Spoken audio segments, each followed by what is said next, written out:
Bonjour à toutes et à tous, bonjour, merci d'être là, bonsoir je devrais dire, merci d'être là sur ce rendez-vous Twitch où vous êtes de plus en plus nombreux à chaque fois qu'on fait un meet-up sur Twitch, il y a de plus en plus de monde et c'est super cool de vous voir. Aujourd'hui c'est un tout petit peu différent parce que je ne serai pas tout seul, je suis avec Bachar que vous voyez à l'écran là, salut Bachar. Salut Seb.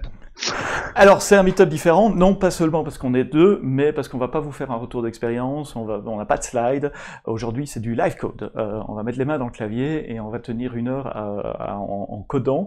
Et en fait, c'est le début d'une série de live coding qu'on voudrait répéter tous les jeudis à la même heure. Vous retrouverez nos deux figures, Bachar et moi, à 18 heures pour avancer sur ce projet. Le projet, c'est quoi? On va recevoir une application, on va la migrer, on va la déployer dans le cloud et on va essayer de se mettre dans les pieds de tous les clients AWS, commencer par le début avec la console et aller démarrer une machine virtuelle à la main et déployer cette application à la main. C'est ça qu'on va faire aujourd'hui. Vous êtes expert AWS, aujourd'hui c'est peut-être pas là que vous allez apprendre le plus, vous pouvez regarder comment on fait, mais je suis certain que vous trouvez de la valeur dans les épisodes suivants. Et puis de semaine en semaine, on va améliorer cette application, on va automatiser, on va essayer de respecter toutes les best practices en matière de développement d'applications, modern application development, pour terminer avec une application serverless, avec une chaîne CI/CD. Enfin ça c'est si tout va bien, c'est notre plan en tout cas, on verra comment ça va se passer dans la réalité. J'ai un appel là. Attends, je change d'écran. Knock knock. Coucou, bonjour à vous deux, j'espère que vous allez bien et que vous êtes en forme. Vous allez en avoir besoin. Votre première mission est très simple, vous devez mettre en ligne notre nouvelle application web. Super Guestbook. Le code est disponible sur notre repo GitHub. Je vous envoie le lien. Malheureusement, le développeur qui a codé cette app n'est plus disponible. Mais je suis sûr que vous allez vous débrouiller. Je compte sur vous les gars. Je vous laisse 10 minutes pour faire ça. Je rigole. Mais non, vous avez 1 heure. C'est la vie. C'est la vie. Bah oui, bah voilà, nos instructions sont claires. On a cette application, on est sur GitHub. Je peux peut-être balancer le GitHub d'ailleurs à l'écran. T'en penses quoi de ces instructions Bah écoute, on n'a pas vraiment le choix, donc on va se lancer. Moi, j'ai ouvert le lien sur le desktop. Je sais pas si tu peux partager mon desktop. On peut commencer un peu à regarder de quoi il s'agit. Ouais. Donc, Alors, je prends ton desktop, ça y est, on a le GitHub en grand sur l'écran. J'ai balancé le lien sur le chat. Si vous êtes sur Twitch, vous devez voir le lien sur le chat également. Vous pouvez essayer chez vous de votre côté. Alors, elle ressemble à quoi cette application? alors bon, on a de la chance, il y a un README. Ah, ça c'est Donc ça, déjà c'est pas mal. déjà bien. On va commencer par le README. Alors, à quoi elle ressemble? Alors bon, bah apparemment, ça tourne sous un OS Linux. Il semblerait que c'est une application Node. Il y a une base de données, ok. Mhm. Si on regarde donc une base de données relationnelle, il nous propose MySQL? d'utiliser MySQL. Ouais, ok. Et là, il y a des instructions de setup qui vont nous être bien utiles. Donc là, comment les packages qu'on installe, on installe Node. Il faudrait installer un MySQL. Il faudrait créer une base de données. Ah, tiens, il y a un schéma qui est là. On pourra aller regarder peut-être Mhm. c'est quoi ce schéma. Euh, ok, ça propose d'utiliser Nginx comme un reverse proxy. Donc, on va apparemment peut-être pas exposer directement l'app. On va utiliser un Nginx. Et là, quelques instructions sur comment rajouter ça en tant que service dans systemd pour faciliter la gestion, redémarrer ça de manière automatisée. Ok, donc Ok. ça ressemble à une application Euh, assez standard, multi-tiers, avec un reverse proxy, une application Node, une base de données ouais. relationnelle. Donc le plus simple, c'est quoi? C'est on démarre une machine virtuelle et on essaye de suivre le README dans la machine virtuelle. Ouais, c'est le plus simple. Puis là, je regarde un petit peu dans app.js. Donc, c'est une application qui a l'air d'utiliser le framework Express. Donc, c'est une application Express.js. Ok. Donc, il y a différentes routes. Je te propose aussi qu'on jette peut-être un coup d'œil vite fait. Là, ça parlait d'un schéma de base de données qui Ah oui. serait dans le répertoire database. Donc si on va dans le répertoire database, create table guestbook, ok, il y a qu'une seule table, ok, ID, name, message, date, donc très classique, très basique. Ok, ça a l'air d'être une application pour ajouter un peu comme des commentaires, j'imagine. Guestbook, elle s'appelle, donc ouais, ça sonne assez. La table Guestbook, l'application Guestbook. Ouais, écoute, démarrons une instance EC2. Si vous avez des questions, des commentaires, n'hésitez pas à les mettre dans le chat de Twitch sur la droite. On monitore et on regarde ça.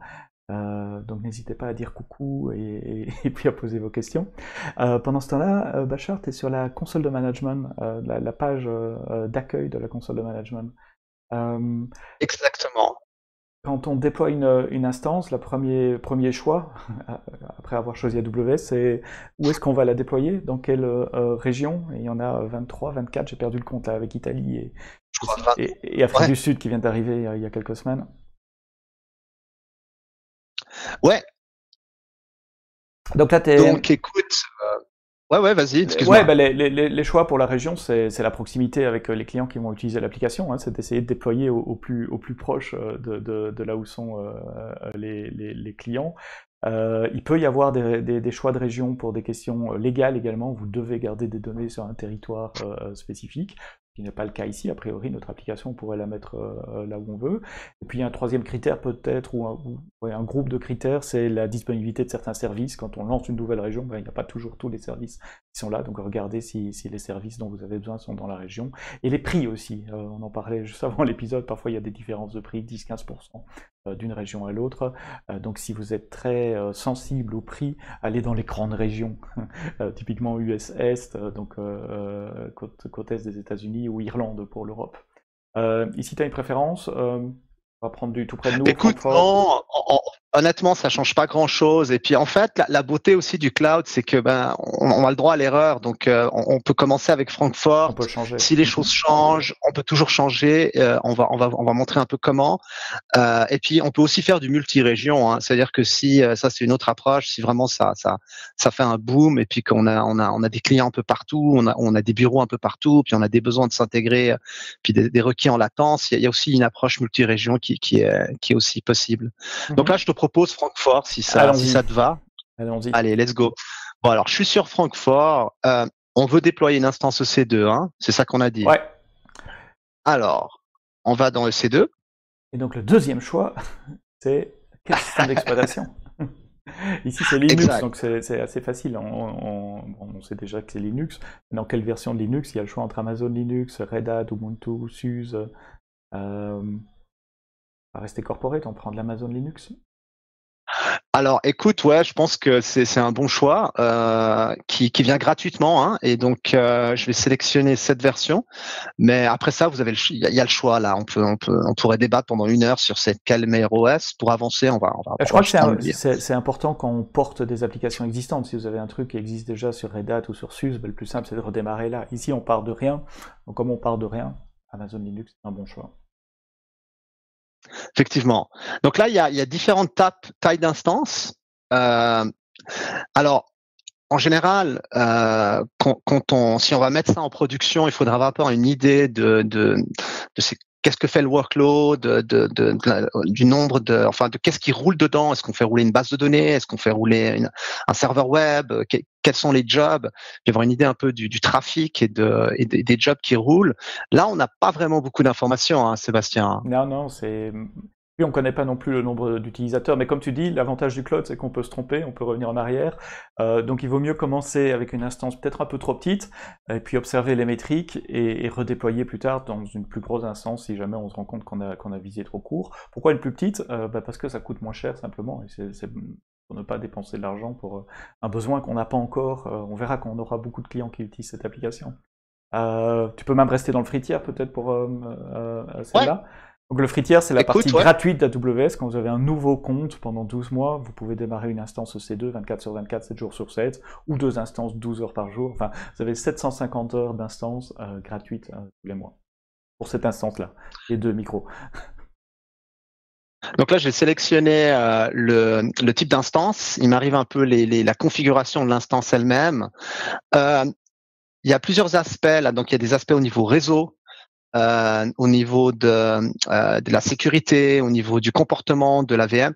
Alors, pour les aspects réseau, je crois qu'on va pas en parler aujourd'hui. On va juste utiliser le VPC par défaut. On vous expliquera un peu plus tard dans un autre épisode exactement c'est quoi un VPC, etc. Mais disons la définition courte, c'est votre réseau privé dans le cloud, on va dire.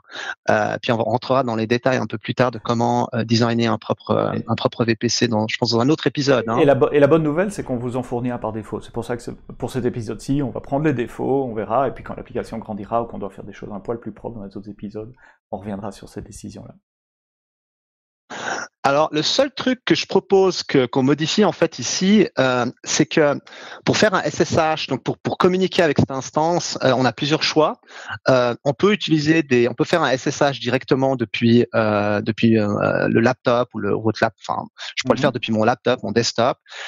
Sinon, il y a un service qui s'appelle Session Manager, qui est un peu un espèce de web GUI, un web SSH. Et puis la sécurité, elle est gérée via un rôle qu'on va créer. C'est plus sécure parce que ça fait que j'ai pas de clé privée publique qui traîne et que je pourrais perdre éventuellement quelqu'un donner accès. Donc qu'est-ce que tu en penses? Est-ce qu'on part dans cette direction? Ah ouais, tout à fait. Pour moi, c'est une best practice parce que ouvrir SSH, ça veut dire qu'on expose à SSH, même s'il y a des clés privées derrière, on expose via le réseau SSH à la planète entière, et tandis qu'avec System Manager, on le fait pas, donc on réduit la surface d'attaque possible pour les méchants. Et puis, comme tu as dit, il n'y a pas de clé SSH à gérer, donc ça me semble très bien. J'ai fait une petite vidéo tuto en 10 minutes qui vous montre tout ça aussi. Je vais balancer le lien dans le chat. Et dans les notes de l'épisode, on mettra les liens vers les différents services et la doc des différents services dont on parle. Mais SSH, System Manager, Session Manager, si je me souviens bien, c'est un agent qui tourne sur l'instance. C'est bien, c'est un bachar qui lui va interagir avec le service en back-end. Exact. Et ça nécessite des permissions un peu spéciales. Ça nécessite un rôle avec une policy qui est déjà existante. Donc là, il faut qu'on crée un rôle. Il faut qu'on crée un rôle pour pouvoir, et il faut qu'on assigne ce rôle à cette instance pour pouvoir profiter de cette fonctionnalité. Je te laisse faire ça. Donc, je propose qu'on le fasse. Ouais. Et pendant que tu fais ça, moi, j'explique pourquoi. Au fait, hop. Je suis en train de chercher la vidéo dont je parlais pour la balancer dans le chat aussi. Voilà, je l'ai retrouvée. Bonjour à ceux qui disent bonjour sur le chat. Hamza, Philippe, Joker et tous les autres. Merci d'être là. System Manager, Session Manager va vous permettre donc d'accéder à l'instance avec un terminal, mais sans passer par SSH. Et pour ça, il y a un agent qui tourne dans Linux qui va communiquer avec l'API du service. Donc il faut que cet agent ait les permissions de pouvoir appeler l'API System Manager. Et donc ce que Bachar est en train de faire, c'est créer un rôle. Dans ce rôle, mettre les permissions pour System Manager. Et bonne nouvelle, on vous les fournit, elles existent déjà, vous ne devez pas les faire vous-même. Et on va attacher ce rôle à l'instance, de manière à ce que quand l'instance démarre, l'agent qui tourne sur l'instance puisse appeler System Manager. Donc voilà, là j'ai créé le rôle et j'ai mis à jour la valeur dans les détails de l'instance. On va pas toucher autre chose, hein, je pense pas. Alors on vous parlera plus tard des autres fonctionnalités comme le user data, etc., mais pas pour cet épisode. Hein. Donc, je vais à la prochaine étape. En termes de storage, est-ce qu'on a des prérequis SEB spéciaux? Est-ce qu'on devrait utiliser ce qui est par défaut? Qu'en penses-tu? Il n'y a qu'une seule table dans la base de données. Elle a 3 champs. En plus, on va démarrer avec cette base de données, donc on n'a pas besoin de gigabytes. Donc, restons sur les défauts pour le moment. C'est 8, c'est ça? 8 gigas de défauts. Ça devrait suffire pour cette fois-ci. Tout à fait. Alors, il y a aussi des fonctionnalités d'encryption, etc. Mais à ce niveau-là, on va rester vraiment standard. On va y aller doucement. Hein, on va y aller itérativement. Hein. Alors, il y tags. Il y a quelqu'un qui demande dans le chat si l'agent SSM est uniquement installé sur les AWS Linux. Et non, il est installé sur toutes les EMI, donc sur toutes les machines image fournies par Amazon. Donc que ce soit Amazon Linux, Red Hat, SUSE, mais aussi Windows, il y a l'agent qui est préinstallé. Et puis dans la doc, il y a de toute façon l'installation, la procédure à suivre pour l'installation. Donc vous pouvez très très facilement installer l'agent vous-même si vous avez quelque chose où l'EMI ne contient pas l'agent. L'EMI, c'est la machine, c'est l'image disque qu'on utilise pour démarrer la machine. Alors là, Bachar est en train de nous taguer l'instance. Taguer, c'est simplement attacher une étiquette. C'est comme on fait avec les vaches. On met une étiquette, ça permet de la retrouver après. Et un tag, il a un nom et une valeur. Donc on choisit à la fois le nom et la valeur. Mon écran est tout petit, donc je ne sais pas lire ce que tu as mis.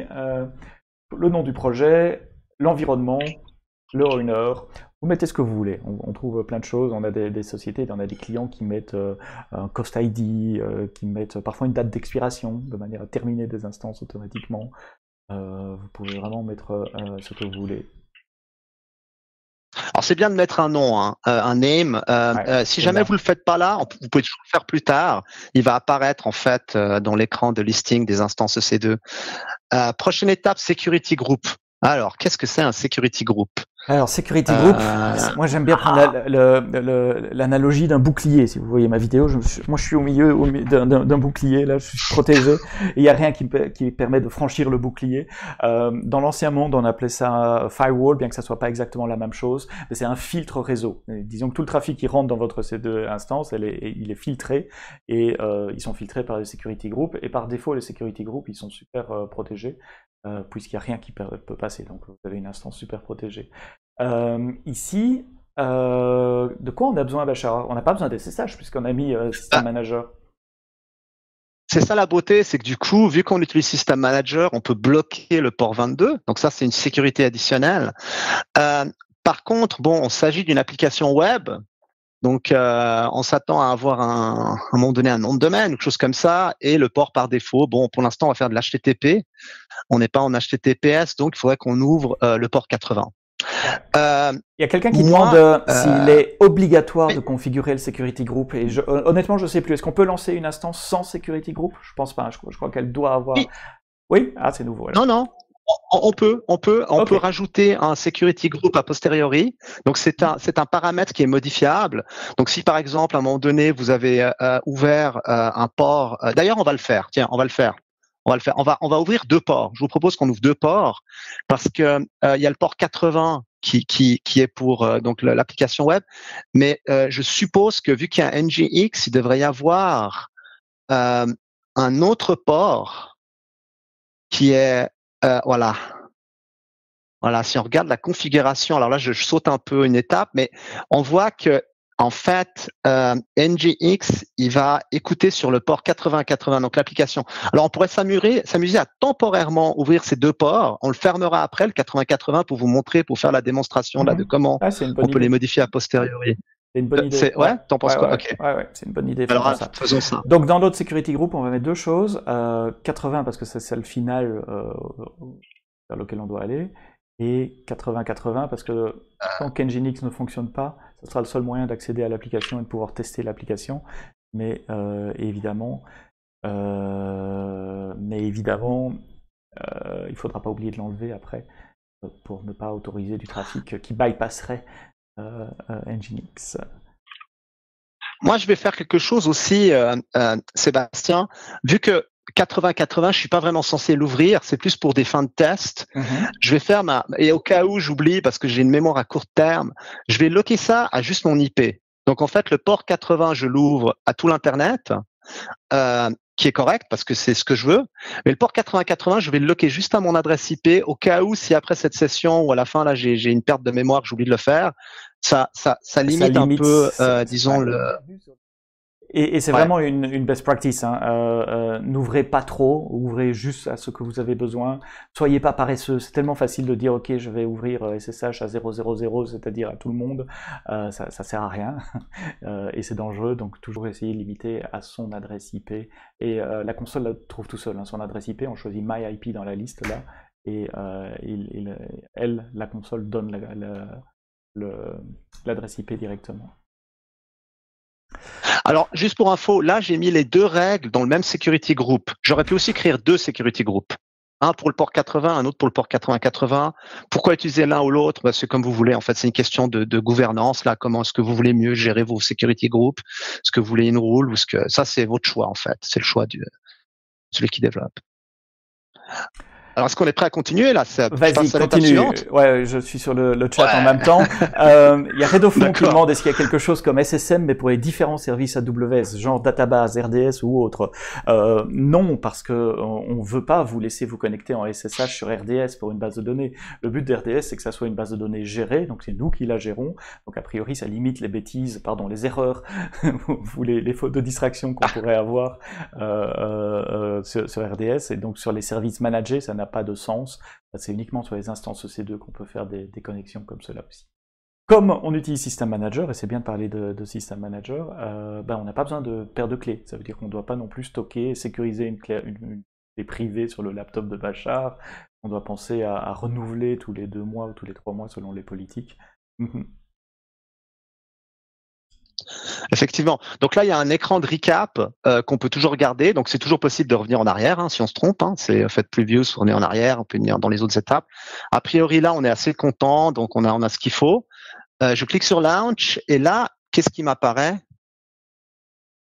Un écran qui me demande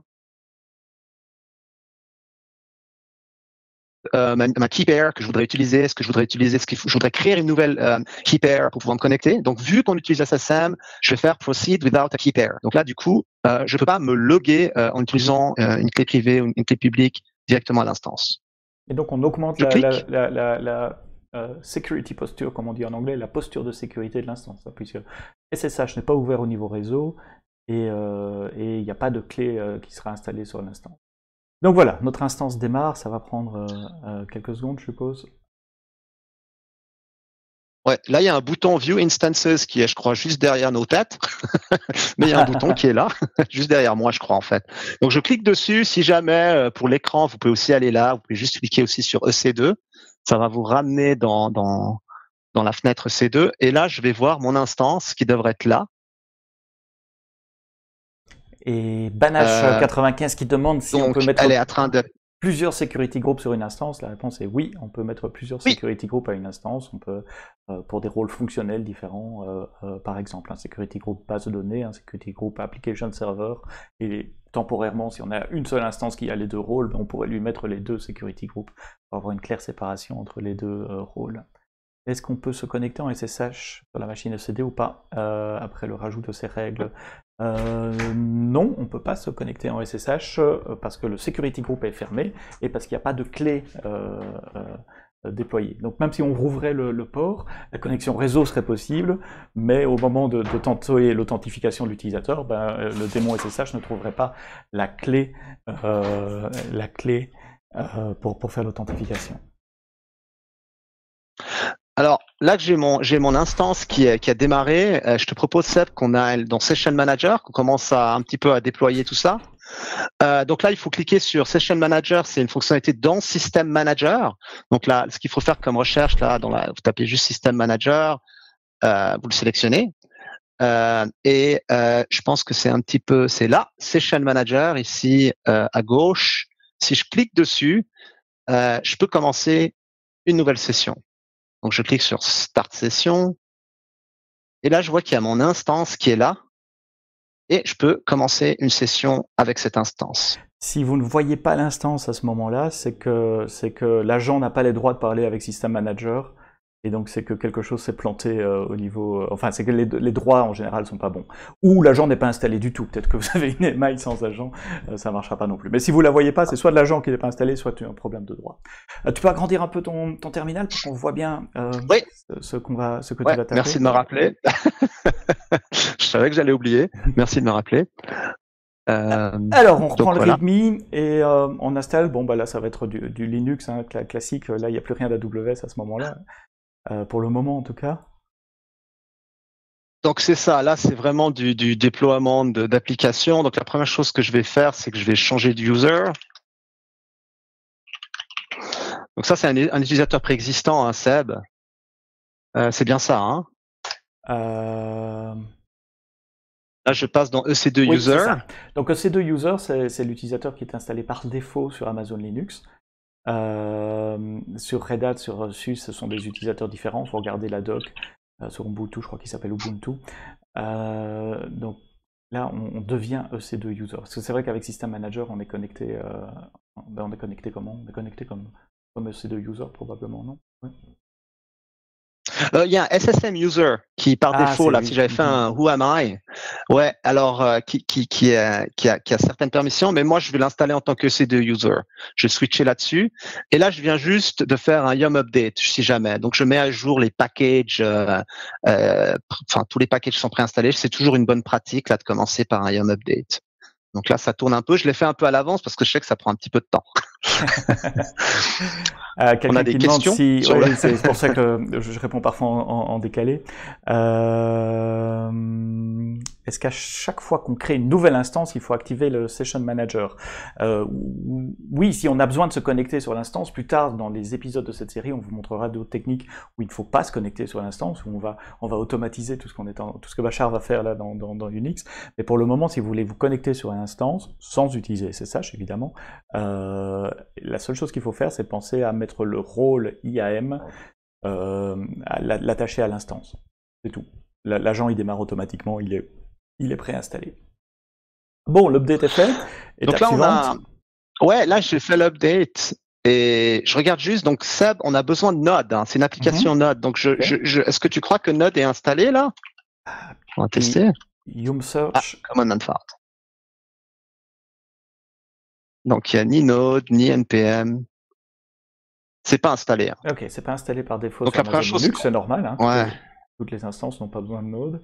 Donc la première chose, c'est installer Node. Tout à fait. Alors, ce qu'on peut faire, alors moi vous pouvez juste faire sur Monsieur Google va nous aider là.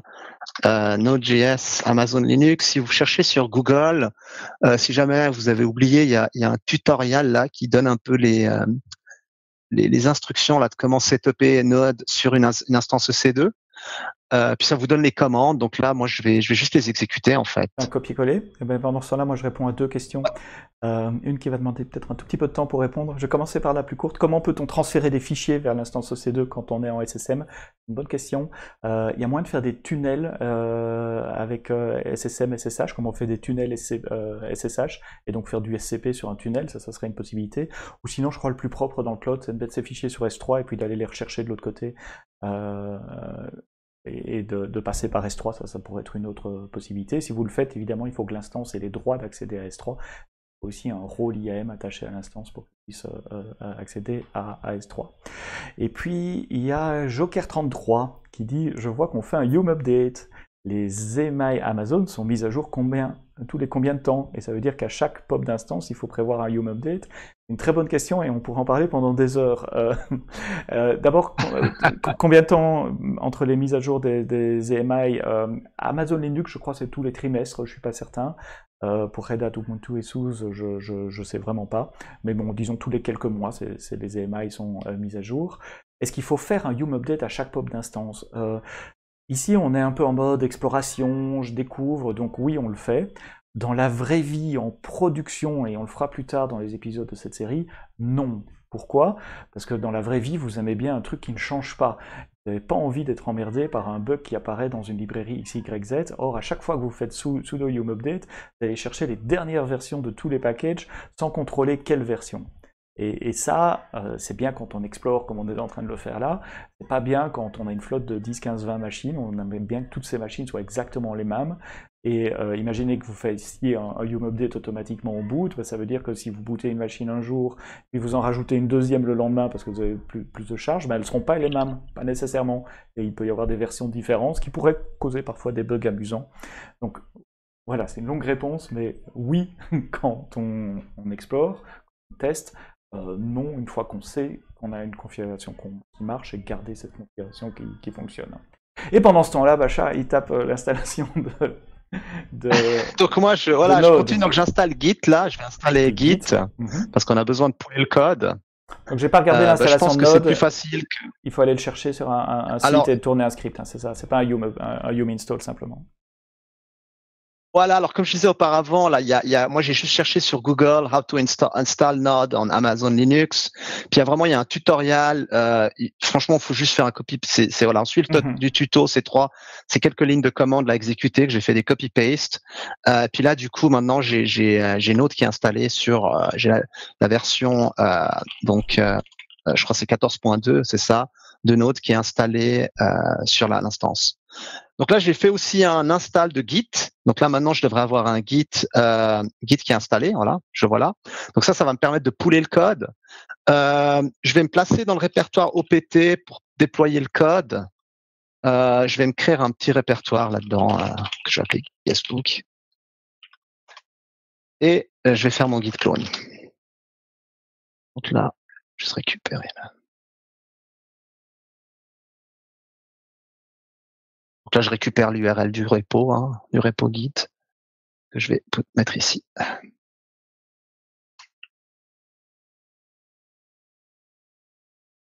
Ah. Pourquoi? Bah oui, parce que j'ai pas la permission. Je suis en tant que C2 user. Le répertoire, il est comme ça. Alors, il faut que je fasse un sudo. Tout simplement faire un sudo ou alors changer les permissions. On va déjà commencer à faire un sudo, je changerai les permissions après. Ok, quand tu veux. Ouais. Oui, excuse-moi. Non, ici, ça on change peut rien. faire le C'est changement juste de que- permission. Oui, il faut le faire à un moment donné. Il y a juste un truc. Donc là, moi, je suis de répertoire OPT Guestbook. Ça m'a créé un répertoire live coding parce que dans le répertoire Git, dans le repo GitHub, là, il y a un répertoire qui s'appelle Guestbook App. Donc, comme nomenclature, on se retrouve avec ça comme nomenclature, un répertoire. J'ai pas forcément besoin des autres. Ouais, je vais remonter ce répertoire que je vais l'appeler app. Ouais, je vais l'appeler app. Voilà. Puis l'autre,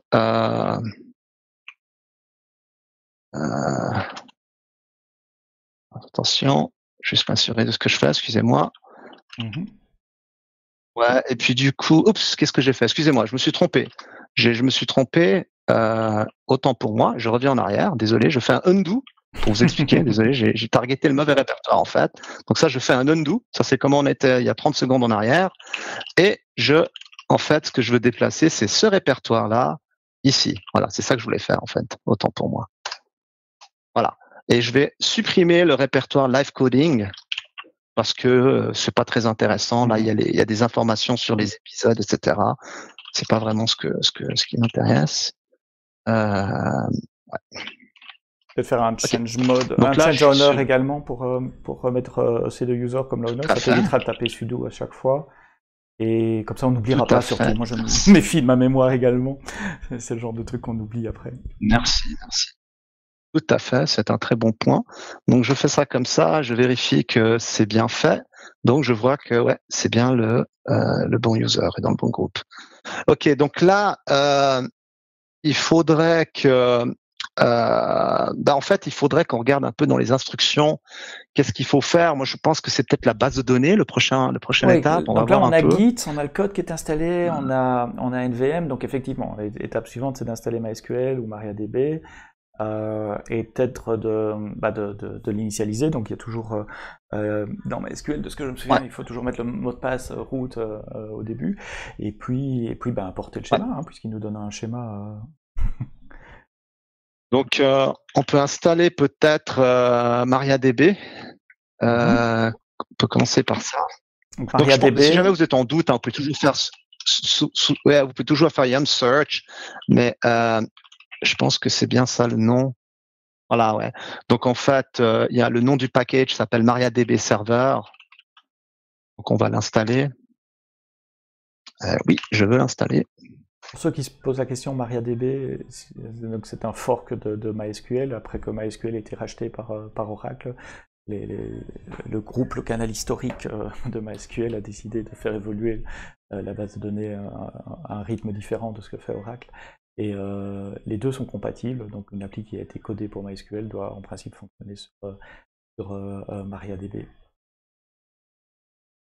Là, je vais juste rajouter MariaDB dans systemd. Donc, j'utilise la commande systemctl. J'active en fait MariaDB dedans. C'était L sur un des deux écrans, je vois c'était M. Mais... Ah oui, t'as déjà corrigé, ok. Parce que je vois ton écran avec un peu de retard, désolé. ouais, je l'ai fixé. Et puis, je vais commencer le service MariaDB. Là, je vais démarrer la BD. Donc systemctl, si vous connaissez pas, c'est le système dans Linux qui permet de gérer les démons, donc ce qui doit être démarré au démarrage, s'assurer que les démons soient redémarrés si jamais ils se plantent, etc. Si vous êtes vieux avec des cheveux blancs comme moi et comme Bachar, comme tu avais des cheveux blancs avant, vous vous souvenez peut-être de etc initd avec les RC1, RC2, RC3, bah, c'est le successeur de ce système-là, et systemd est installé par défaut maintenant sur Amazon Linux. C'est possible de vous mettre vos vignettes vidéo en haut plutôt qu'en bas. Oui, c'est vrai que c'est une bonne idée. C'est ça. En haut à droite, finalement. Les vignettes vidéo ou les. Ouais, les vignettes vidéo. Je vais faire ça. Alors sinon, je peux remonter le texte. Je peux faire ça aussi si vous voulez. Je peux réinitialiser le. Non, ça va. Il faut pas que tu penses à ça. Ce sera plus facile. C'est vrai que la plupart des choses qui se passent dans le terminal sont en bas. Je vais balancer les vignettes au-dessus. Après, du coup, là, il ne se passera pas grand-chose. Encore une ligne ou deux, voilà. Ah, écoute, pendant que tu fais ça, moi je vais en profiter pour changer le mot de passe admin. Donc il y a une commande, il y a MySQL admin qui vous permet en fait, de réinitialiser par exemple un mot de passe perdu ou le mot de passe root initialement. Donc là il y a pas de pour root, il y a pas de password. Donc on va faire ça. Alors bon, je mets un password un peu bidon. Excusez-moi. Je fais un password un peu bidon, mais en gros, ça va setter le password à chips. Pourquoi chips? Parce que tout le monde aime les chips. Donc voilà. Et puis, théoriquement, maintenant, je devrais pouvoir me connecter, si je fais ça, juste pour tester.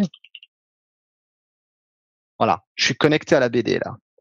Donc, je pourrais exécuter certaines commandes. Alors, la première chose qu'on a besoin, Seb, je crois, c'est de créer une base de données. Hein. Donc, la base de données, là, il donne un exemple, il fait create database demo.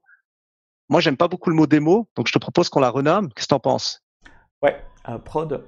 Comme ça. Puisque cette machine va, ou Guestbook prod, probablement les deux. Puisque cette machine sera notre machine de prod, allons-y. Et... Guestbook prod, ok. Comme ça? Ouais. Ok. D'accord. Et puis, là, bon, je vais quitter parce que je crois qu'il y a en fait un script qui nous est donné, là, un schéma. Puis ça, ben, je vais pas le faire comme ça en ligne de commande. Je vais passer en fait le nom du fichier pour l'exécuter. C'est ce qu'il fait là en fait. Il passe en utilisant la commande MySQL, il injecte ce script pour qu'il soit exécuté. Donc on va faire quelque chose de similaire. Donc je vais juste me mettre dans le bon répertoire. Donc la BD c'est guestbook prod et j'injecte le schéma. Ouais. Donc là j'ai targeté en fait la base de données qu'on a créée, je l'ai spécifié et j'injecte le schéma. Ok. Donc là il a dû créer la table. Est-ce qu'on se crée un utilisateur, Sébastien? On se crée un utilisateur ou on va pas utiliser root? On va pas utiliser root. Best practice, n'utilisez jamais root, ni au niveau Linux, ni au niveau de vos bases de données. Donc oui, on crée un utilisateur. Tu te souviens des commandes où tu as Google sous la main? Oui, alors... Ouais, bon, on peut toujours chercher Google. Donc, si jamais, moi, je m'en souviens parce que je l'ai retapé 5 fois avant qu'on fasse l'épisode. mais tu me la demandes dans une semaine, je l'aurais oublié. Donc, si jamais vous êtes comme moi, ce que vous pouvez faire, c'est juste create user MySQL. Puis, il y a plein d'exemples. En fait, ça se fait en 2 étapes. Il faut d'abord faire un create statement où vous donnez le nom du user et le password. Puis, en général, ça suit par un grant, où il faut donner des privilèges à la base de données pour pouvoir accéder à la base de données. Donc le grant, si jamais aussi, excusez-moi, désolé, autant pour moi, on peut aussi faire grant, ouais, voilà, vous pouvez chercher un MySQL. Il y aura plein de tutoriels. Là, moi, je clique sur le premier, mais en gros, c'est grant all privileges sur le nom de la base de données. Vous pouvez spécifier la table et l'utilisateur. Ok. Donc, je retourne ici. Donc, moi, ce que je vais faire, c'est un create user. Je vais l'appeler guestbook, le nom de l'utilisateur, si ça te va. Là, on peut choisir en fait. Est-ce que ça va être localhost? Est-ce que celui qui se connecte, c'est de n'importe où? Non, je vais garder localhost. Oui, puisque il y a que l'application Node qui doit se connecter à la base de données. Donc, a priori, on va pas, pour le moment, en tout cas.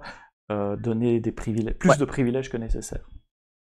Exactement. Mais ça, c'est quelque chose qu'il faudra changer à un moment donné si on décide d'enlever la base de données. Il faudra mettre à jour ces permissions. Voilà, ouais, parce que ça marchera plus. Mais là, on va faire ça exactement pour éviter. Donc, je vais aussi choisir comme mot de passe chips. J'aime vraiment les chips. Hein. J'en mange trop d'ailleurs. Ok, donc j'espère que ça marche. Ok, parfait. Ouais. Et là, je vais donner les privilèges. Donc là, je grant tout, mais pour cette base de données, pas pour tout MySQL, parce que c'est sa base de données. Voilà, ouais, parce que c'est la sienne. Donc je lui donne tout sur toutes les tables. Bon, il y en a qu'une. Puis je dis qui c'est en fait. Là, je réécris en fait. Voilà. Donc là, ça c'est le même utilisateur qui vient du même client. Ok, cool. On fait ça. Ah, qu'est-ce que j'ai fait? Voilà. J'ai fait une erreur. Où est-ce qu'elle est l'erreur? You have an error. Alors, qu'est-ce que j'ai fait? Localhost. Ah, voilà. Je sais où est mon erreur. C'est désolé. Désolé, ouais, ton écran est trop petit pour moi, je peux pas relire en temps réel. Voilà, je l'ai mis en plus grand maintenant. Non, de relire. Pas de souci. Tu veux que est-ce que je devrais agrandir les fontes ou Non, c'est parce que moi j'ai plein de fenêtres pour contrôler les flux vidéo et donc ton écran c'est juste une fenêtre parmi des tas d'autres. Et... Voilà, j'ai le chat, j'ai le direct sur Twitch, le son. Donc si tout va bien, ça marche. Donc là j'ai créé un utilisateur qui a le droit à cette BD. Cool, on peut continuer, on peut avancer. Donc là on a une BD, on a déployé le schéma, on a créé un utilisateur, on a l'app, on a Node. Qu'est-ce qu'il faut faire d'autre? Étape suivante, on peut démarrer l'app et tester déjà, voir si ça marche. Et puis si ça marche, on finalisera avec Nginx, systemd et peut-être créer une EMI pour nous assurer. Alors, est-ce qu'il y a il y a fort probablement un fichier de config quelque part qu'il va falloir modifier parce que vu qu'on a créé une base de données avec un nom différent. Ah oui, ça c'est un bon point. Si on regarde comment l'application se connecte à la base de données. L'application doit savoir où se trouve la base de données, donc l'adresse IP, il a peut-être localhost, ça va nous aider, mais elle a besoin d'un username password, donc il va falloir changer ce username password dans la config de l'application. Si elle est bien faite, il devrait y avoir un fichier config, et elle est bien faite. Il y a ce fichier de config qui est donc dans guestbook app conf. Donc on peut aller l'éditer pour mettre l'utilisateur de MariaDB qu'on vient de créer, guestbook, et chips comme mot de passe. Ouais. Ça nous invite en fait à copier ce fichier puis à enlever ça, c'est classique, le point default, à l'enlever, c'est toujours un peu la technique là. Donc il va falloir copier ce fichier puis éditer la copie. Voilà. Ah oui, donc, et Hamza rajoute dans le chat et le nom de la base de données aussi, puisque c'est plus démo, c'est guestbook prod. Exactement. Donc merci, effectivement, il faut changer ça aussi. Donc je vais utiliser VI, j'aime bien VI moi. Donc, le host, c'est le même. Le user, c'est guestbook. Le password, c'est chips. Et la base de données, c'est guestbook prod. On est tout bon là? J'ai pas fait d'erreur? Je pense pas. De toute façon, ça va nous le dire. Ça va cracher. Sinon, si on regarde le README, il y avait apparemment... Ah, il y a un autre truc là au-dessus. On peut rouler l'application manuellement. Ouais, excuse-moi. Ouais, tout en haut, npm install. Effectivement, c'est une application Node, donc il faut installer ses dépendances. Comme toute application Node, je suppose qu'elle a 15 millions de dépendances. Et donc npm install va regarder ce qu'il y a dans le package JSON et installer ça pour nous. Il faut faire ça dans le bon répertoire. Effectivement, donc on va faire un npm install. Ça aurait fort probablement craché. Si jamais, je vous montre juste au cas où si on l'avait pas fait. Et que j'avais laissé démarrer tout de suite, ça m'aurait de façon un petit peu, cannot find module debug. Donc effectivement, ça le réflexe, c'est dire est-ce que j'ai installé tous les packages? Et la réponse est non. Donc je fais tu l'avais peut-être fait exprès de. Désolé. Non, j'avais pas fait exprès. En fait. Non, j'aurais pu, mais je l'ai pas. Mais du coup, en fait, c'est que quand ça m'arrive, des fois, j'oublie l'or, mais du coup, il y a, je veux dire. Voilà, c'est facile, le package qui manque, donc voilà, on sait. Et puis là, du coup, je peux réexécuter cette commande. Alors là, je le mets dans le port 8080. Parce que c'est le security group qu'on a ouvert. Là, je vois dans parce que bon, en fait, on a ouvert deux ports. On a ouvert 80 et 80-80. Mais on veut pas exposer. L'idée, c'est pas d'exposer l'application directement, c'est d'utiliser un reverse proxy avec Nginx. Donc, il faut aller sur un autre port. Bon, voilà, 80-80, c'est Il y a sympa comme. il y a une autre raison. Hein, pourquoi ce nom? Ben, pourquoi pas? Pour démarrer en 80, il faudrait que l'application tourne sous root. Sudo. Et faire tourner une application Node sous root, c'est peut-être pas une bonne idée non plus. Donc laissons-la avec l'utilisateur EC2 user. Et on a un access denied for user guestbook localhost à la base de données guestbook prod. Donc c'est soit le username, soit Alors le je crois que je me suis password. trompé avant, j'ai dû me tromper avant. Est-ce que j'ai mal tapé? Est-ce que dans mon Grand Privileges, j'ai bien targeté guestbook prod? On va aller vérifier. Ben en fait, ce qui est bien, c'est que on peut toujours revenir en arrière là. Donc là, j'appuie sur la. Grant Ah ben vous voyez ce que j'ai fait. Guestbook. Personne n'a réagi. Quoi? Ah. Qu'est-ce que j'ai fait là? J'ai donné la mauvaise BD en fait. Ah voilà. Et il n'a pas réagi. La base D n'existe pas. Et là, j'ai pas fait exprès. Hein. C'est pas... non, mais c'est ça l'avantage du live coding. Voilà. On se trompe voilà. aussi. Donc, on a beau se préparer, on fait quand même des erreurs. Donc ouais, c'est ça. Donc j'avais pas accès. Attention, il y a c'est clair. Access denied. Il y a le pourcent aussi que tu dois remettre en hâte. Merci Banache95. Mais merci beaucoup, ouais, bien sûr, ouais. Voilà, c'est bien d'avoir 200 paires d'yeux sur ton écran, théorie. Ouais, moi je crois que pour coder, je vais faire la même chose. Je vais toujours coder avec 200 personnes en peer review. 200 yeux, je vais faire de la bonne qualité de code. 100 personnes, ok, mais 200 c'est encore mieux si on a. on est une centaine. Alors je vais, voilà. Donc je quitte et j'espère que ce coup-ci. Alors il faudra enlever le privilège parce qu'il a quand même dû rajouter avant. Il faudra cleaner à un moment donné. Là, on le fera. Ouais, vers une base de données, c'est pas super ça. Il faudra le cleaner. Je le ferai plus tard, mais en fait, on peut les deleter, on peut revoke un privilège aussi. Alors on réessaye là. Ah, ça c'est déjà mieux. Donc là, on veut tester. On a quelque chose qui roule sur le port 80-80. Faut aller récupérer l'adresse IP.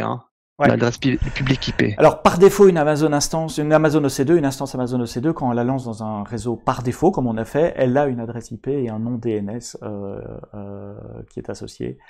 Et là, ouais, t'as agrandi tellement. J'aurais dû légèrement la taille parce que là, du coup, c'est un petit peu, c'est plus très, voilà, c'est plus très lisible. Attention avec cette adresse, elle est temporaire. Enfin, je veux dire, si vous faites un stop de l'instance et un restart de l'instance, vous en aurez une autre. Donc, c'est pas top pour un serveur. On va pas adresser ce problème-là ici aujourd'hui. On le fera dans un autre épisode. Mais ici, on va juste assumer que notre instance, elle va rester démarrée tout. Être un peu optimiste. Donc là, je fais ça, je vais sur le port 80-80 et bam, j'ai quelque chose. Wouhou! Le super guestbook app. Pourquoi le tag name n'apparaît pas sur la grid colonne name de la console EC2? Tu peux revenir 2 secondes sur la console EC2? J'ai pas remarqué. Ah ouais, effectivement. Ouais. Ah, c'est peut-être parce que une question de capital. Alors attends, est-ce que c'est... Comment tu l'as appelé? Ah oui, c'est aussi bête que ça. Oui, c'est aussi bête que ça. Je crois que c'est ça. Autant pour moi. Voilà, désolé. C'est name avec donc c'est N majuscule. Merci Redofon pour la question. Je n'avais pas remarqué non plus. Donc attention, le tag name avec une lettre N majuscule. Bon, ben là, on a notre application qui tourne, sauf qu'on ne peut pas la laisser tourner comme ça. Moi, je vois 2 améliorations. Nginx en reverse proxy devant.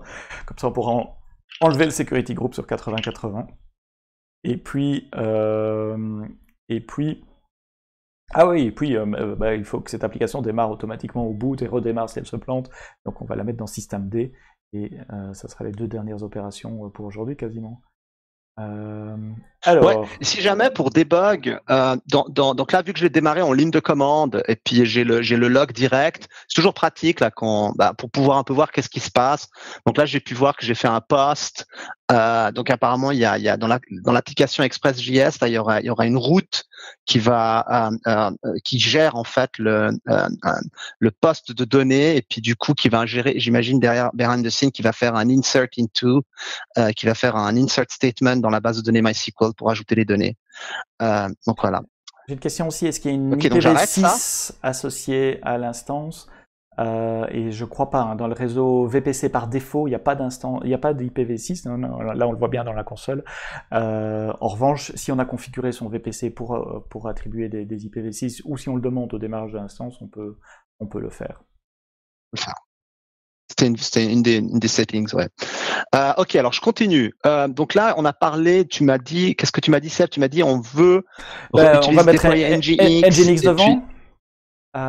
Comme ça et puis il faut aussi que peut-être on rajoute comme service et puis rajouter l'application Node comme un service. Exactement. Okay. Dans l'ordre. Alors commençons par Nginx. Allez. On va suivre l'ordre du README. Lors du redémarrage, y a-t-il un changement de niveau des IP?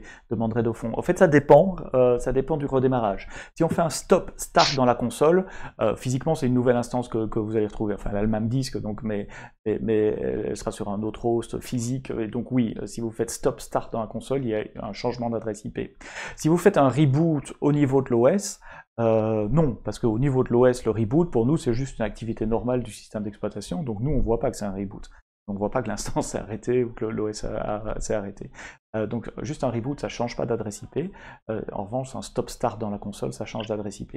Alors si vous voulez conserver la même adresse IP dans une config très simple comme ça, vous pouvez le faire et vous allez dans la console chercher une Elastic IP. Une Elastic IP, c'est une adresse IP que vous pouvez réserver pour vous, pour votre compte à vous. Et puis vous attachez cette Elastic IP à la machine. Comme ça, si un jour la machine elle explose, vous en redémarrez une autre, etc., vous remettez la même Elastic IP à votre nouvelle machine, et donc comme ça, vous gardez une adresse IP en permanence. Encore une chose sur les Elastic IP, attention, si vous ne les utilisez pas, donc si vous réservez l'adresse pour vous, mais que vous ne l'utilisez pas, on vous facture un poil. J'ai regardé les prix hier pour répondre à une question, je ne sais déjà plus combien c'était, mais c'était 0,0001 par heure. Pourquoi? Parce que les adresses IPv4 sont rares et vous accaparez une ressource pour vous et vous ne l'utilisez pas, donc on vous facture pour ça. Donc une Elastic IP, c'est gratuit tant qu'elle est attachée à une machine qui fonctionne. Si elle est détachée ou attachée à une machine qui est arrêtée, vous êtes facturé à l'heure pour les Elastic. 2 fois rien, mais un peu. C'est le même comportement pour les privés. Alors là, je voulais installer Nginx. Excuse-moi, Sébastien, vas-y. Je termine juste sur le truc. Même comportement pour les adresses IP privées. Non, les adresses IP privées, elles sont privées autant qu'on veut, ou presque. Donc celles-là, elles sont stables. Je ne pense pas que l'adresse IP privée change si on fait un start-stop. Tu connais la réponse, Bachar? Je sais pas. L'adresse privée, non, elle ne devrait pas changer. Non, je pense pas non plus. Je pense pas qu'elle devrait changer a priori. Non. Donc pendant ce temps-là, tu installais Nginx. Essayer, mais je pense pas. Sudo yum oui, install alors Nginx. écoute, moi, voilà, une fois de plus, si vous avez la mémoire courte comme à moi, vous savez plus trop comment l'installer. En fait, en faisant un sudo yum install Nginx, il m'a dit, je l'ai pas. Puis là, il y a un message qui me dit qu'en fait, je peux utiliser Amazon Linux Extra. Qui a en fait ce package et puis je peux le déployer. Donc il y a la version 1.12 qui est déployable. Donc je vais juste réécrire cette ligne de commande là pour l'installer via cet utilitaire qui offre des packages supplémentaires en fait qui sont pas par défaut dans Yum. Alors, je fais ça. Puis, oui, alors je dis yes. Et puis là, si on retourne, Seb, je pense qu'il va falloir, ouais. Donc là, alors là, ça donnait les instructions, by the way, c'était pour Ubuntu, ça, apt-get, hein. apt-get, mais on les a un petit peu ajustées. Bon, ça change pas grand-chose, mais là, il nous demande de changer la config. Puis après, en fait, de rajouter dans systemctl. Il faut dire à Nginx que quand il va recevoir une requête pour slash, il doit passer la requête au serveur web d'Express de Node.js, de notre application. Et cette ligne-là, location/proxypass, elle fait exactement ça. Donc ce que Bachar a fait, il a copié ça du README, il va prendre un coup de VI sur etc nginx .d, .conf, ouais. .conf. Et donc là, c'est ici, c'est là.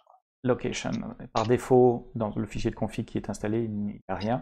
Et donc là, on rajoute juste un proxy pass pour dire tout ce que tu reçois sur slash, eh bien tu le rebalances en localhost 127.0.0.1.80.80.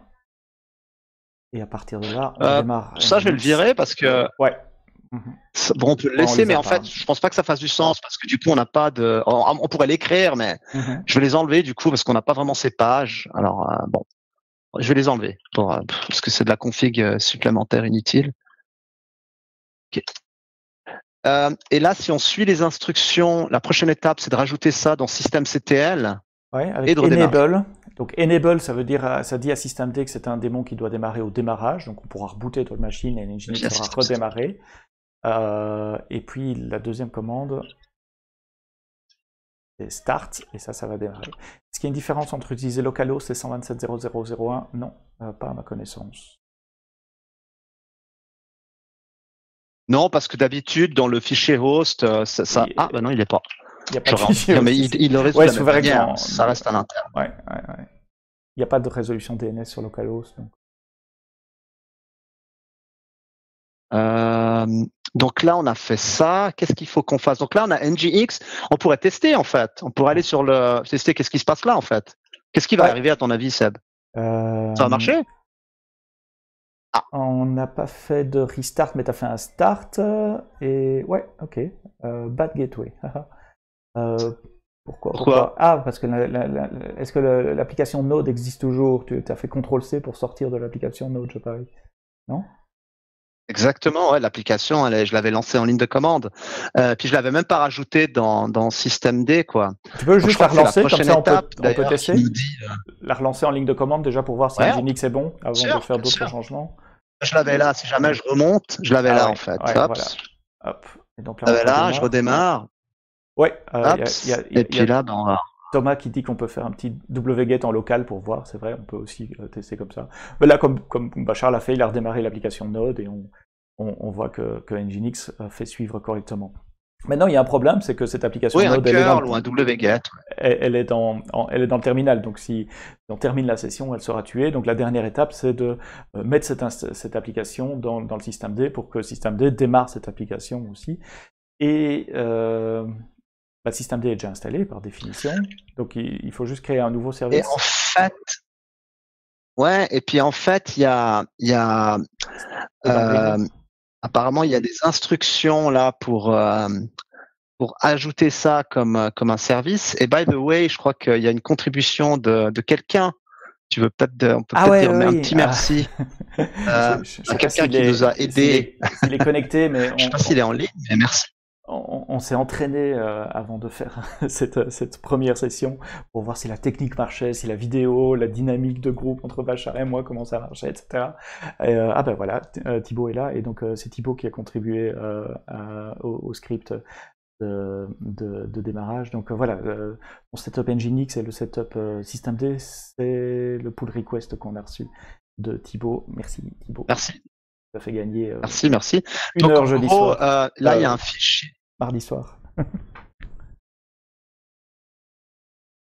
Excuse-moi. Donc là, en gros, il y a un fichier qu'on peut rajouter qui définit le service.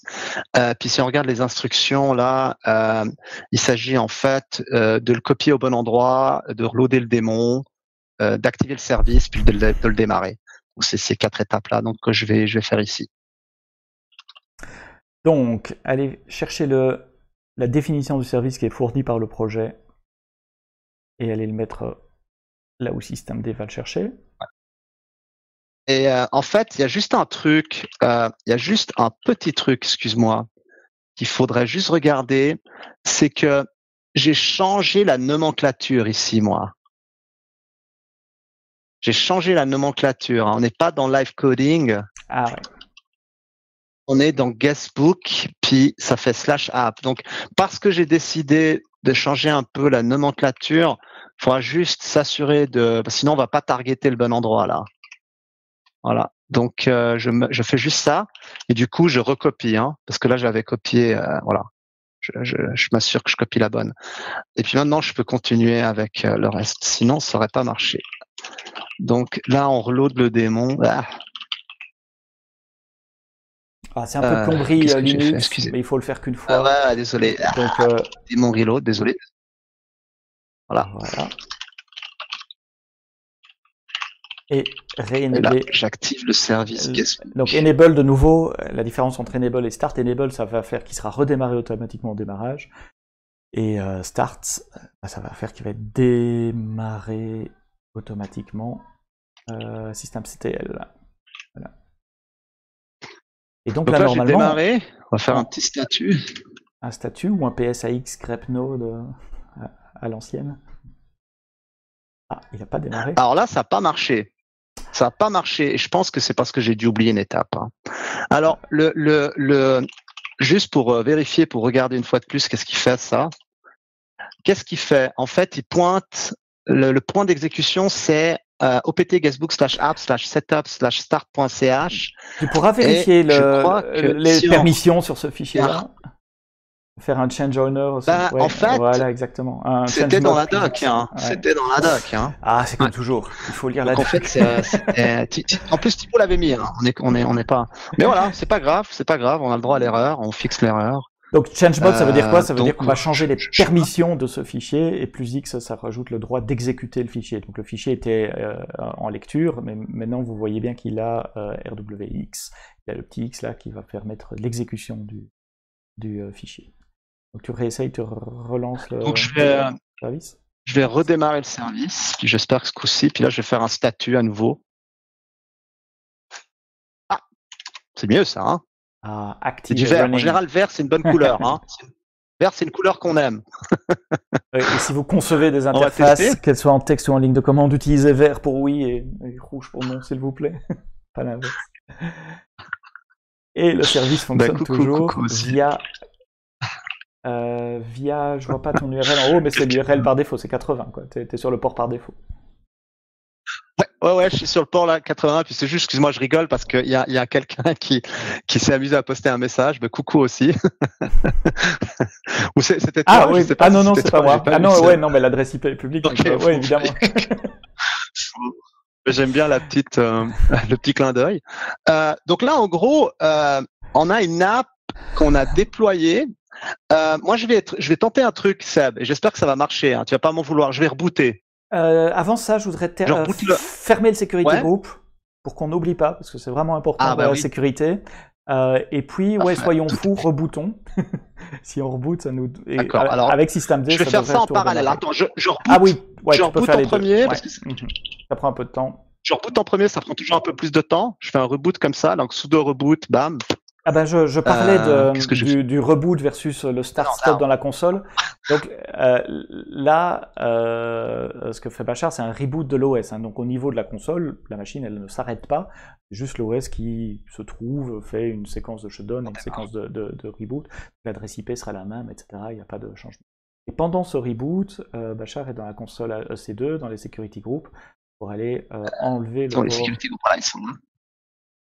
Enlever le port 80-80. Donc on voit dans Inbound Rules, 80, celui-là on va le laisser. Et si tu peux faire un delete, celui-là et save. Alors du coup, il faudrait le renommer aussi parce qu'il a un nom un peu. Il porte mal son nom, hein, lui, du coup. Hein, mais bon, parce que je l'ai appelé port 80-80-80. Ah, ouais. Alors là, j'avais dit auparavant, hein, on aurait pu créer 2 security groups, un pour le port 80, l'autre pour le port 80. Il n'y a rien qui m'empêche, by the way, de le deleter, d'en créer un nouveau. Hein. Je peux créer un nouveau security group que j'appelle le port 80, et puis là, je rajoute la règle vite fait. Et puis je dis que c'est pour tout l'Internet. Je vais un petit peu vite là parce que à cause du temps. Mais là, j'ai créé un nouveau security group qui s'appelle port 80.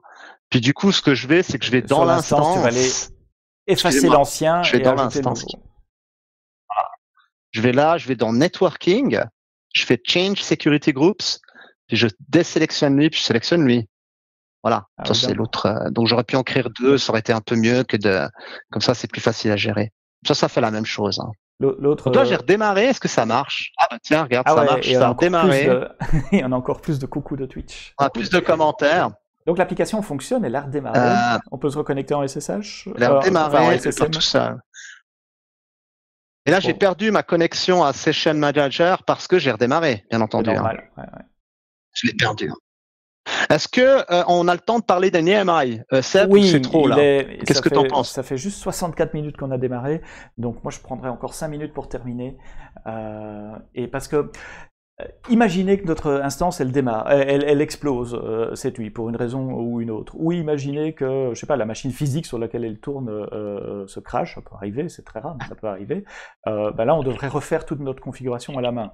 Et comme on a travaillé 1 heure quand même pour faire cette configuration, on va faire, ce que tu es en train de faire, Bachar, il a fait Create Image. Donc Create Image, ça va créer un snapshot du disque dur, une espèce de copie de sauvegarde du disque dur et la packager de manière à ce qu'on puisse démarrer une autre instance. Donc on va pouvoir tuer cette instance et en redémarrer une autre sur base de notre EMI. Donc on termine l'épisode d'aujourd'hui dans un état stable. On a l'application qui fonctionne, qui est raisonnablement sécurisée. Bon, l'architecture est pas top, c'est très monolithique, mais ça sera les autres épisodes, dans les autres épisodes qu'on va plus en détail. Mais surtout, on peut recréer cette instance autant de fois qu'on veut. Une fois qu'on aura les MI, bon, ça prend un tout petit peu de temps, c'est un petit disque ici, hein, c'est 8 Go, donc ça va prendre 1 minute ou 2. Et une fois qu'on aura cette EMI, on va la tester. Comme les backups, hein, quand vous faites un backup, toujours testez-le, parce qu'un backup qui n'a pas été testé, ou une EMI pas testée, elle est dans un état inconnu, on ne sait pas.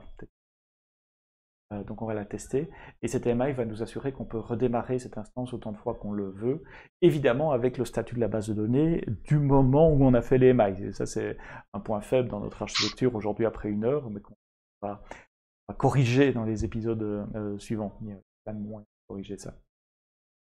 Quelque chose à rajouter sur les EMI? Donc là ça va restaurer la base de données, ça va restaurer tous les commentaires que les gens ont ajoutés, dans l'état au moment du snapshot, quoi. Donc, je sais pas s'il y a d'autres qui ont rajouté des nouveaux commentaires. On les aura pas, les nouveaux commentaires. Ah ben tu vois, peut-être que good job on l'aura pas. C'est dommage d'ailleurs qu'on n'ait pas good job. Voilà. Faire un EMI après. Ouais, on va faire juste des EMI toute la journée. Pour ceux qui reviendront la semaine prochaine, pendant que ça fait ça, je parle un tout petit peu de la semaine prochaine. On repartira de cet état-là. On va pas tricher entre les deux. On va pas faire des trucs sur cette instance. C'est cette instance-là pour prendre note de l'instance ID qu'on aura, et on va repartir de là la semaine prochaine. Alors, l'EMI est fait. Donc, quand vous lancez une instance, par défaut, il vous montre les EMI d'AWS, c'est là qu'il y a Amazon Linux, etc. Mais si vous allez à gauche dans My EMI, là, vous voyez les vôtres à vous. Vous voyez la date et l'ID de cette EMI-là. Et on peut sélectionner cette EMI-là. Après, de nouveau, il faut choisir l'instance, parce que pas parce qu'on avait une petite instance avant qu'on est obligé de garder une petite instance. Il faut, attention, remettre le rôle IAM pour SSM, et le reste, je crois qu'on avait tout mis par défaut. Hein. Juste le security group, à nouveau. Hein. Ah oui, donc là, on peut sélectionner celui qui existe. Moi, je vous invite à pas en créer à chaque fois un nouveau. Ne pas créer des nouveaux security groups, parce que avoir les mêmes security groups qui font la même chose, c'est un peu... c'est pas très efficace, c'est pas très nécessaire surtout. Donc là, on va utiliser le security du port 80. Donc là, il me dit, vous n'avez pas le port 22. Oui, je sais, et je ne veux pas. Justement, je veux pas que le port 22 soit là. Donc merci. Il y a la merci console du warning. qui essaye d'être intelligente et dire, mais vous ne pourrez pas vous connecter à la machine. Ben si, justement, parce qu'on utilise Session Manager. Et donc voilà, il y a une autre instance. Je vais écrire un clone. Donc là, c'est le clone, hein. C'est le clone. Ouais. On va l'appeler clone. Ah oui, la console vous permet de mettre le tag name directement dans la colonne là, sans devoir associer des tags. C'est assez sympa aussi, vous pouvez éditer. Et donc le clone, il va avoir une adresse IP différente, et dans quelques secondes, parce que Linux démarre vite, MySQL il est vide, là il va démarrer vite aussi, on va pouvoir se connecter à cette adresse IP là, et on devrait retomber sur l'appli Guestbook. Avec le statut de si tout va bien. Ouais, on sait jamais. Si les dieux, ce serait bien de finir. Alors là, c'est normal, ça met un peu de temps. Là, j'ai NGX qui a été déployé, mais peut-être pas encore le reste. Donc, voilà. Et voilà. Voilà. C'est bon, on l'a. Alors. Donc là, on a 2 instances. Hein. Bravo Bachar, ouais. Donc on a 2 instances avec 2 bases de données différentes. Hein. Donc si on rajoute des commentaires d'un côté, on les voit pas de l'autre, c'est normal. Alors on sait c'est pas top, mais voilà, en 1 heure, à partir des instructions qu'on a eues, on a l'application qui est déployée sur un Amazon EC2 avec une base de données, avec un Nginx, avec un security group. Il y a plein de choses à améliorer, notamment ce problème de base de données. Et d'ailleurs c'est à ça qu'on va s'attaquer dès la semaine prochaine. C'est sortir cette base de données de cette instance, parce qu'évidemment ça fait pas très propre. Chaque fois qu'on recrée une instance, on crée une nouvelle base de données. Et on garde pas l'état, donc c'est pas super top. Hamza demande s'il est possible de partager avec nous toutes les étapes de configuration depuis le début sous format PDF. Non, mais elles sont dans le GitHub, donc il y a les différentes étapes de configuration sur le GitHub. Le GitHub, je l'ai mis dans le chat, je vais le remettre dans le chat. C'est celui de Bachar. Il y a un projet qui s'appelle Live Coding qui contient l'état et qui va évoluer au fur et à mesure des semaines. Et on nous demande beaucoup aussi si la vidéo sera redisponible pour ceux qui ont loupé le début ou pour partager avec d'autres. Oui, évidemment. Sur Twitch, elle reste par défaut 30 jours, donc vous retournez à la même adresse sur Twitch dès qu'on aura fini le streaming ce soir. La vidéo sera là quelques minutes après. Et moi, je vais la remettre sur YouTube pour du stockage à très long terme. Donc si vous vous abonnez sur youtube.com/sebsto, S-E-B-S-T-O, c'est moi, vous recevrez une notification quand les nouvelles vidéos sont postées. Et l'idée, c'est de passer 1 heure, 1 heure et demie ensemble, 1 heure et demie maximum ensemble, tous les jeudis soirs. Prêt pour une prochaine mission jeudi, Bachar? Ouais, tout à fait, ouais. Et puis juste en complément, on a aussi un répertoire épisode, si jamais, dans le répertoire GitHub, où on va mettre un peu les choses pertinentes, qu'on va refaire un peu un recap.